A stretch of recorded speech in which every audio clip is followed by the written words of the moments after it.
సత్యము అసత్యము గ్రహించలేని పనికిరాని వారందరూ కూడా ఏం చేస్తున్నారంటే ప్రేమన వర్లరా, BOE అయిన టార్గెట్ చేస్తున్నారు. మీ పని అయిపోయింది, ఇక మీద చెల్లదు అని వీడేదో సర్టిఫికేట్ ఇస్తున్నాడు. మీలాంటి వారు 100 మంది వెళ్ళారా నాయనా, నువ్వు ఇంకా చిన్నపిల్లోడు.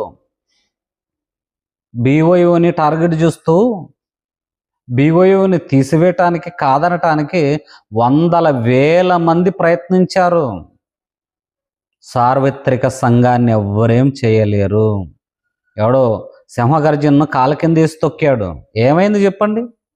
బైబిల్ని కాల కింద వేసి తొక్కారు, ఏమైంది చెప్పండి? అజ్ఞానులు, మూర్ఖులు చేసే పని ఏంటంటే వాదించలేక, మాట్లాడలేక, తెలుసుకోలేక, సత్యం మీద అసత్యం మీద గ్రహించలేక చివరికి ఏం చేస్తారంటే బైబిల్ మీద పడిపోతారు, సింహగర్జనల మీద పడిపోతారు. అంటే బైబిల్కు పట్టిన గతి సింహగర్జనకు పట్టిందంటే అర్థం ఏంటో తెలుసా?